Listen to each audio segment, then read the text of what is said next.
Welcome to another edition of Chaplain John with Chaplain John Sayers, featuring special reports and interviews with people doing kingdom ministry in Tulare County and beyond.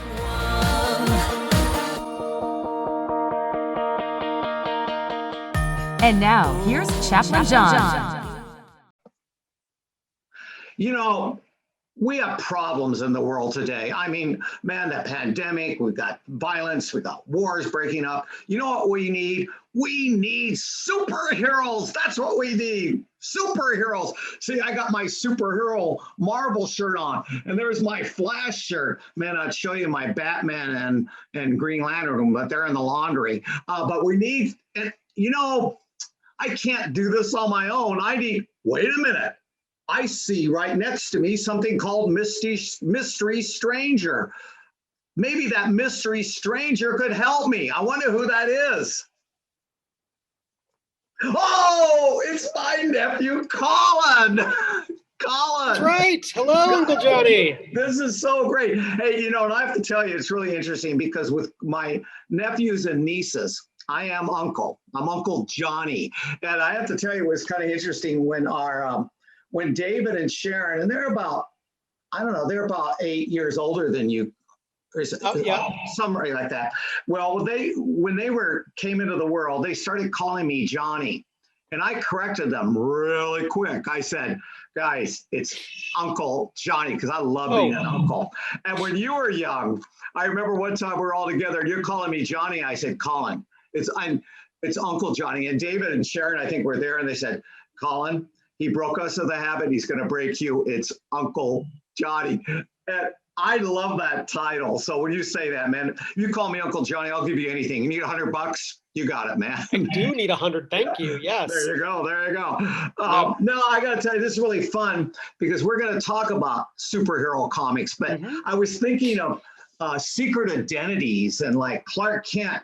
Superman, his secret identity was Clark Kent, or was Clark Kent's secret identity Superman? Never got that great. And he was a reporter. And then I think, well, Green Lantern, what was Green Lantern's secret identity? Who is he? Hal Jordan. He was a test pilot. Oh, very good. And then I'm thinking of Flash. What was his secret identity? I believe Barry Allen is a investigative, he's a detective, right? He's right, very good. Analyst. And I was going to say Wonder Woman. Well, she was just Wonder Woman wherever she was at.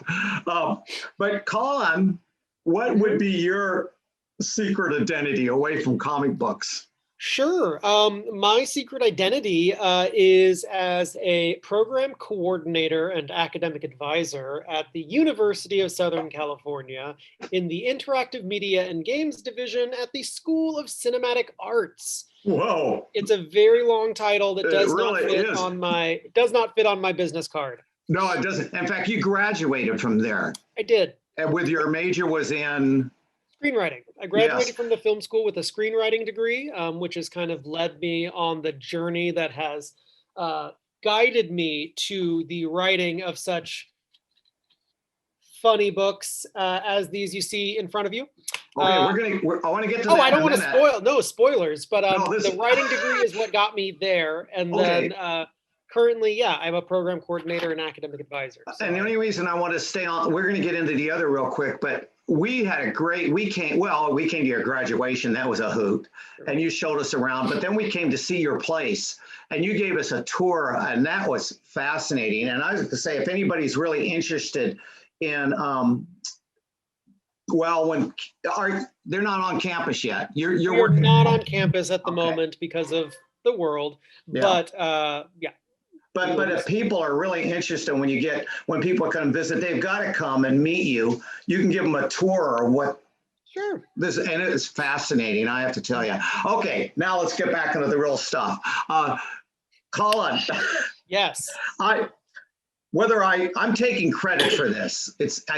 I'm giving you your DNA, or in my DNA or whatever. But I was hooked on comic book superheroes, and so is my son. But my son Andrew is more into the movies and stuff.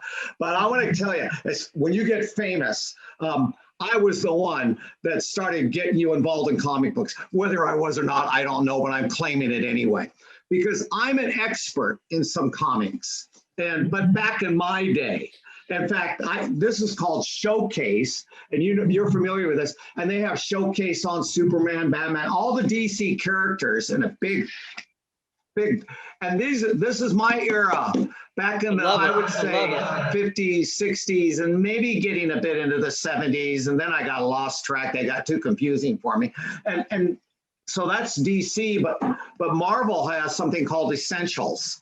And this is the beginning of the Avengers, and so that, ask me anything about that, I can tell you about that. But then it gets a little bit confusing for me because comic book heroes have changed quite a bit. My gosh, even Superman doesn't even have his red shorts anymore, does he? You know what? I think he's back in his red shorts, actually. Oh, okay. Yeah, he got him back. Oh, I got to yak with you more. But Collin, you and your partner Jackson. Yep. Now your marriage partner is Amanda. There you go. Your partner Jackson. You guys are in the comic book world. Talk to me about that. We are. So Jack and I started writing comics about 6 or 7 years ago. Wow. I know it's been a minute, hasn't it? Yeah. We've done a bunch of independent work, our own created characters, but a few years back, we got our first chance to start writing over at DC. We wrote on, I know, dream job, right? Who thinks that when you start writing as a wee one, you'll one day get to be able to write a line like, Batman jumps in through the window and the shattering glass becomes the shape of a bat. And, it's amazing, right? And that's Bruce an actual Wayne became Batman. I mean, that was, yes, go ahead. And that's not, you got to pinch yourself a little bit because it seems like an unreal ability to do something like that. But it's literally just, it's how Batman needs to be written. So you and Jackson actually did some Batman episodes. Yeah, we wrote on a series called Batman and Robin Eternal, which was a weekly book. We wrote it with a big, cool crew of other creators. So we got to tell some stories in there.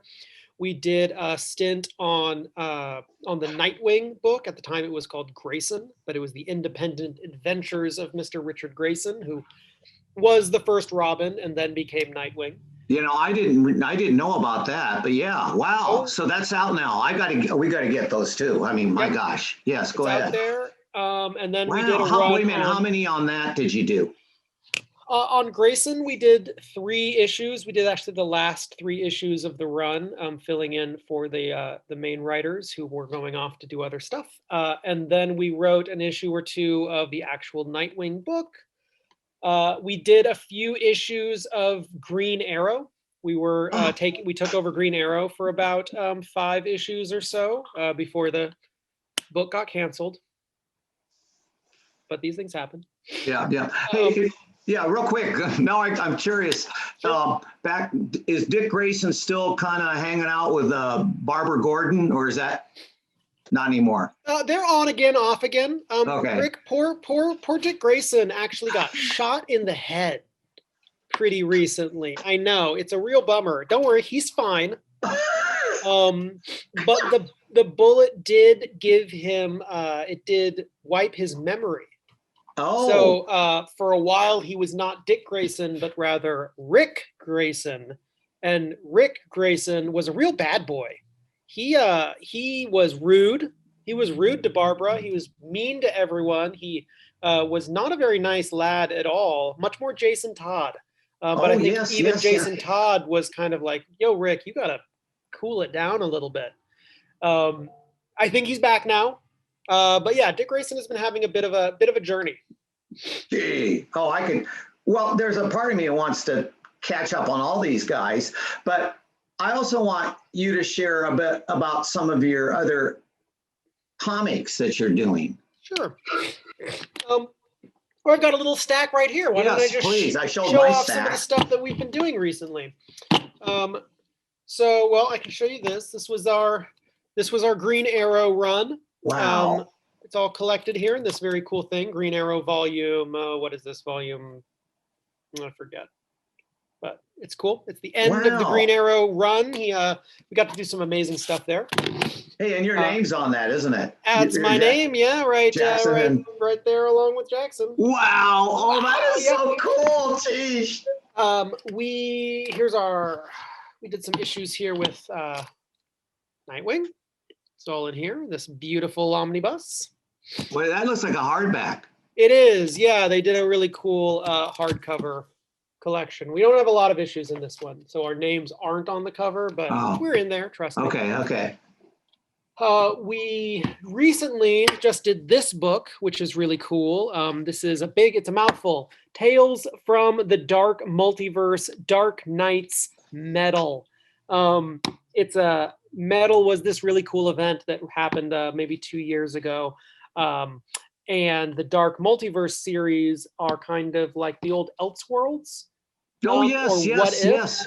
So it's kind of like, what if this thing that went good went bad? So this is our retelling of DC Metal, which is actually really fun in this version. So DC Metal is kind of wild.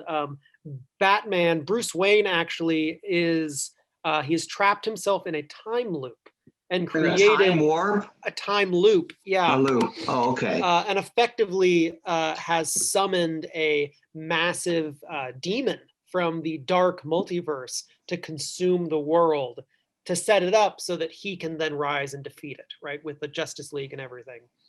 So our story was about, well, what if that went bad?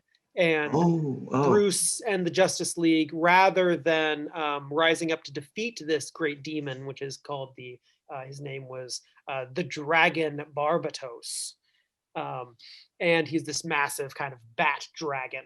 And our supposition was, well, what if the Justice League, rather than putting on armor to fight, become knights to fight this dragon, actually put on that armor, but it was booby-trapped. And instead, they became dragons themselves. Oh my gosh. So it's all about our kind of heroes in the aftermath of that, rising up to fight these monstrous versions. But you can kind of see, I'll try and pull it up here. That's our monster Superman. Oh my gosh! Monstrous Diana. Wonder Woman, yeah. Here's our monster Green Lantern. Yep, he's just a big construct. Monster Arthur Curry, a monster Aquaman. Yes. Aquaman, yeah. And of course, my gosh! Here's our big bat dragon. Anyway, so it's fun. Wait a minute. So they become bad. They become bad, and then it's up to our heroes. Who's our hero? Who's the heroes in this? Our heroes in this story are, let me find a good frame. There's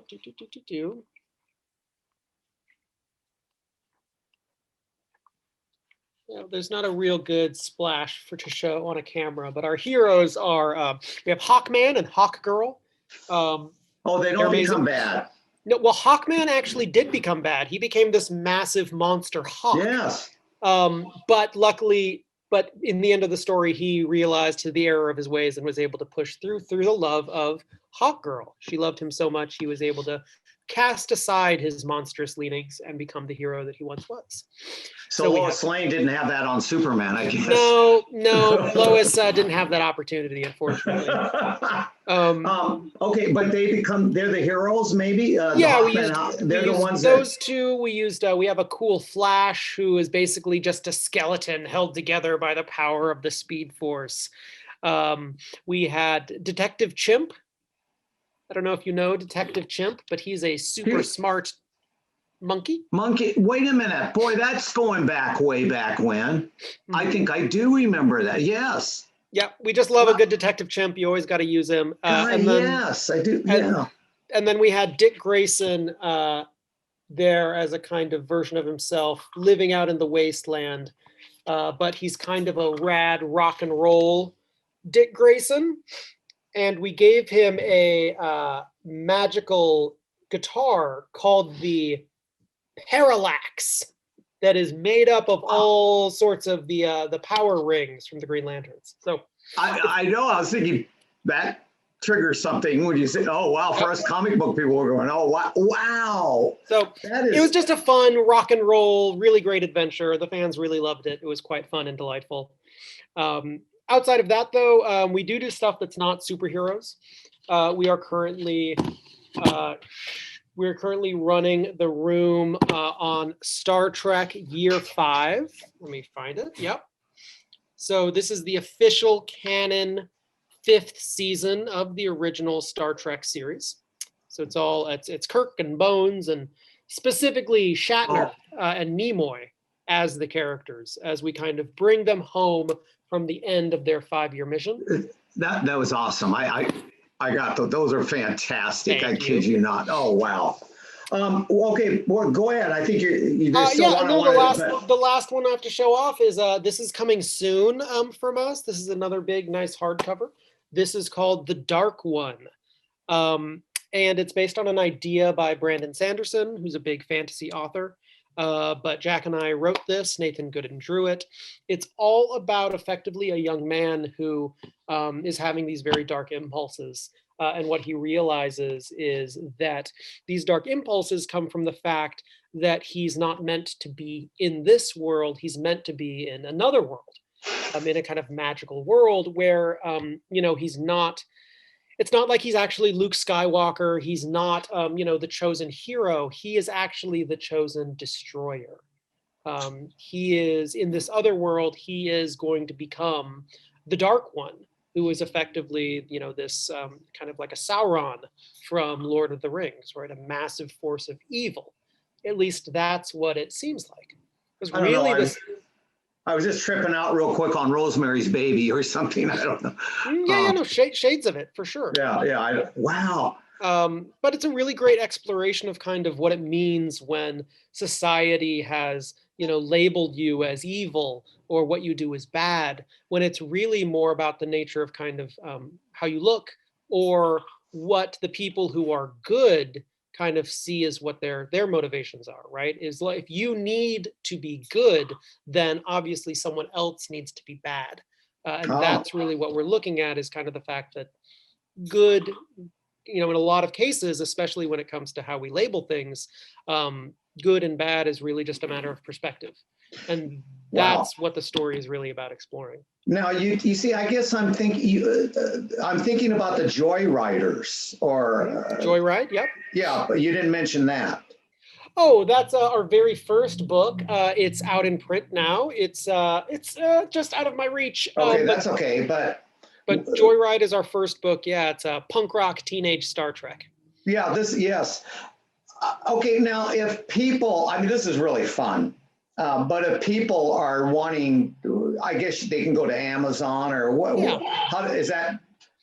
You should always go to your local comic book retailer. There you go. Go ahead and search your yellow pages and find where your local shop is. But if you don't have a local shop, then you can buy stuff from Amazon, and you can also buy online, or rather for digital, through a site called Comixology, which is also run through Amazon. It's kind of like Kindle.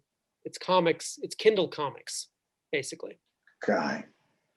Collin, this is really a hoot. I'm glad. This is great. This is my first, well, not my first Zoom, but just the wonderful world of comics. Yep. Any words of wisdom before I sign us off? Sure. I'm going to throw that at you. Give me some words of wisdom. Johnny, I'm Uncle John, Pastor John. I am full of wisdom. And I think, the important thing is a lot of people want to create, right? A lot of people want to be creative, and everyone can be creative. And I think that's really important. But a lot of times we stop ourselves because it seems too hard, or perhaps our perspective or our vision, who wants to see that, right? Like, it's just my perspective, and a lot of people stop themselves from doing the thing that's in their heart because they think it won't matter or no one will care. And they stop themselves. And I think that's really always going to be the biggest mistake you can possibly make. Because if you only are being creative because of what it might get you, right? I want to be creative so that I become famous. I want to be creative so I get money. right? That's always going to be the least genuine way to create art. In the first and foremost, you always got to do it because you love it, and you got to tell your story because that's the only story you can really tell. And it's very hard to get started when you have to put yourself on the line like that. But that's literally what you've got to do. So if you have any viewers or listeners who feel like they can't begin their journey because their story doesn't matter, their story is the only story that does matter. Wow. And that's kind of where, Wow. that's definitely where I got started as a writer. Wow. And then you just got to do it. Then you just got to write. Then you just got to create, right? The tricky thing is you can't just get started and call it a day. You've got to finish, right? Wow. Those are the two keys: is getting started and finishing. And if you can do those two things, well, then you can express exactly what's in your heart. And I think that's the real value of it. Get start and finish. Get started, get finished. Collin, thank you. Okay, we'll do another one where you can catch us up on superheroes. Sounds great. I'd love to. Okay, I'm signing off. Okay, right. Great to see you. And hey, hello to all the people out there in Chaplain Chats land. All right.